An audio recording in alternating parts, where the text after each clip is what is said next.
नमस्कार। रेलवे बुज के YouTube channel पर आप सभी का स्वागत है। दोस्तों, आज के इस वीडियो में हम RRB NTPC under graduate level के सिलेबस के बारे में विस्तार से बात करेंगे और एग्ज़ाम का जो प्रोसेस है उसके बारे में भी बात करेंगे कि आपके सिलेबस में क्या क्या आने वाला है, कितने आपके पेपर होंगे, पूरा प्रोसेस क्या होगा उसके बारे में डिटेल से बात करेंगे। तो चलिए देखते हैं। यदि इससे पहले आपने अभी तक चैनल को सब्सक्राइब नहीं किया है तो रेलवे की सही व सटीक जानकारी के लिए चैनल को अभी सब्सक्राइब करें। तो चलिए देखते हैं क्या है इसका प्रोसेस। तो देखिए यहाँ पर लिखा हुआ है रिक्रूटमेंट प्रोसेस। तो यहीं से आगे जो है इसमें जो इसका प्रोसेस है और जो इसका सिलेबस है उसकी पूरी जानकारी दी हुई है। ठीक है, यहाँ पर दिया हुआ है स्टेज 1 कंप्यूटर बेस्ड टेस्ट यानी कि CBT 1 और आगे दिया हुआ है second stage computer based test यानी कि CBT 2। आपके CBT 1 और CBT 2 दोनों पेपर यहाँ पर कंडक्ट होने वाले हैं।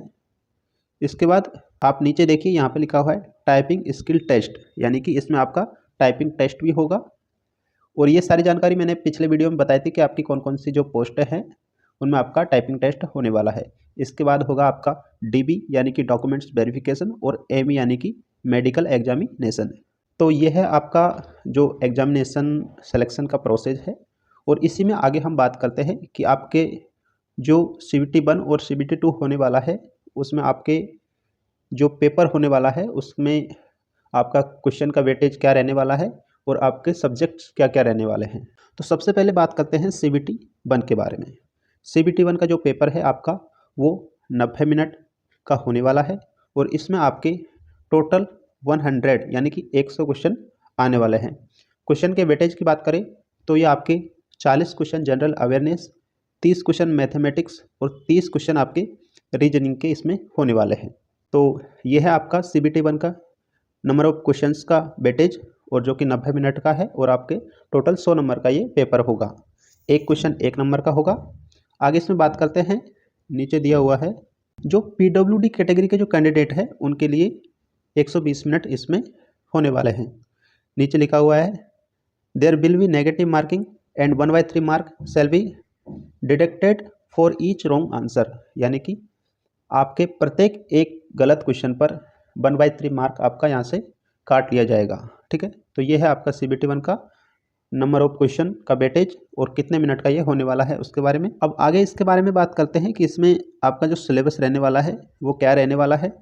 तो सबसे पहले बात करते हैं मैथमेटिक्स की। तो ये आपके सबसे इम्पोर्टेंट पार्ट है आपके इस पेपर का, यानी कि आपके मैथमेटिक्स आने वाला है जिसके सभी टॉपिक्स यहाँ पर दिए हुए हैं, जैसे number system, decimal, fraction, LCM, HCF, ratio and proportion, percentage, mensuration, time and work, time and distance, simple and compound interest, profit and loss, एलिमिनेटरी algebra, geometry and trigonometry और एलिमिनेटरी स्टैटिक्स। ये आपके टोटल मैथ के topic है। साथ में ETC लिखा हुआ है, इसका मतलब ये है कि इसके अलावा भी आपका कोई और जो भी टॉपिक बनता है मैथ्स में वो आपके यहाँ पर आ सकता है।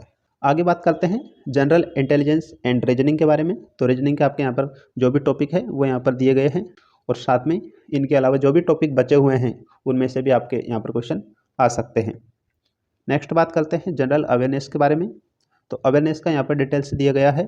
तो जनरल अवेयरनेस में आपके current event of national and international important ये आने वाला है। Game and sports, arts and culture of India, Indian literature, ये सभी आपके इसमें आने वाला है। जनरल साइंस हो गई, लाइफ साइंस हो गई, ये अंडर 10th आने वाला है यानी कि 10th लेवल के ही ये आने वाले हैं। History of India, freedom struggle, physical, social and economical geography of India and world, Indian politics, ये आपके यहाँ पर टॉपिक होने वाले हैं। साथ में आपकी बेसिक कंप्यूटर यानी कि कंप्यूटर के बारे में भी क्वेश्चन आने वाले हैं।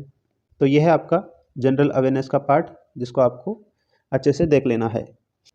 मिनिमम पासिंग मार्क की बात करें तो यहाँ पर दी हुई है अनरिजर्व कैटेगरी के लिए 40%, EWS के लिए 40%, OBC नॉन क्रीम लेयर के लिए 30%, SC के लिए 30% और ST के लिए 25% यहाँ पर जो है मार्क की एलिजिबिलिटी रखी गई है। अब बात कर लेते हैं CBT 2 की कि आपके CBT 2 में नंबर ऑफ क्वेश्चंस का जो वेटेज है वो क्या रहने वाला है। तो यहाँ पर देखिए ये है आपका CBT 2 यानी कि कंप्यूटर बेस्ड टेस्ट स्टेज 2। तो सबसे पहले तो इसमें बात कर लेते हैं कि कितने कैंडिडेट को CBT 2 में सेलेक्ट किया जाएगा। तो यहाँ पर साफ साफ लिखा हुआ है 15 टाइम्स, यानी कि 15 गुना जो कैंडिडेट होंगे टोटल नंबर ऑफ वैकेंसी का, वो यहाँ पर सेलेक्ट किए जाएंगे।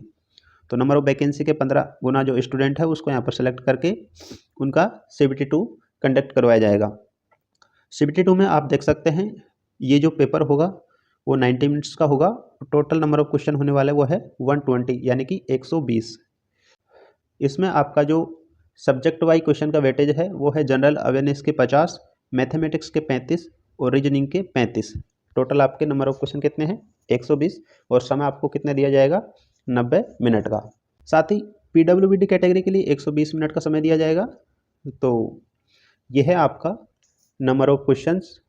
आपका एक क्वेश्चन 1 मार्क का होगा। टोटल 120 क्वेश्चन होंगे और 90 मिनट का आपको इसमें समय दिया जाएगा। अब बात करते हैं इसके सिलेबस के बारे में कि आपका जो CBT2 है उसका सिलेबस क्या रहने वाला है। इससे पहले आप इसको भी देख लीजिए, इसमें भी आपका जो नेगेटिव मार्किंग है वो 1/3 होने वाला है प्रत्येक गलत उत्तर के लिए। ठीक है, आप देखिए मैथमेटिक्स में वही जो CBT1 में है वही टॉपिक इसमें भी है, मैथ्स के सेम। रीजनिंग का भी वही है, जो CBT1 में थे वही CBT2 में है। एंड आपका जो जनरल अवेयरनेस है जो CBT1 में था सेम वही CBT2 में है। बस अंतर इतना सा है कि आपके नंबर ऑफ क्वेश्चन का वेटेज इसमें ज़्यादा है 120 और उसमें थे 100 क्वेश्चंस। और सेम जो आपका मिनिमम परसेंटेज ऑफ मार्क के जो एलिजिबिलिटी है उसका क्राइटेरिया भी इसमें सेम है कि आपको अनरिजर्व कैटेगरी में 40%, EWS में 40%, OBC नॉन क्रिमिलेयर में 30%, SC में 30% और ST के लिए 25% आपके पास मार्क होना आवश्यक है। कम से कम ये मार्क आपके पास होना आवश्यक है। यदि इससे कम नंबर आपके आते हैं तो आपको आगे प्रोसेस के लिए नहीं भेजा जाएगा। देखिए यहाँ दिया हुआ है साफ साफ कि जो कंप्यूटर बेस्ड टाइपिंग टेस्ट है, जो टाइपिंग स्किल टेस्ट है यानी कि CBT ST है, वो यहाँ पर लिखा हुआ है कि will be conduct after qualify the CBT2, यानी कि second stage CBT only for candidate how have opt for account clerk come typist and junior clerk come typist, यानी कि ये 2 पोस्टें हैं, इनके लिए ही आपका जो टाइपिंग का टेस्ट है वो होने वाला है। तो ये था अंडर ग्रेजुएट लेवल यानी 12th लेवल का एग्ज़ाम पैटर्न और सिलेबस। यदि इसके अलावा आपका कोई भी प्रश्न हो तो आप हमें कमेंट बॉक्स में पूछ सकते हैं।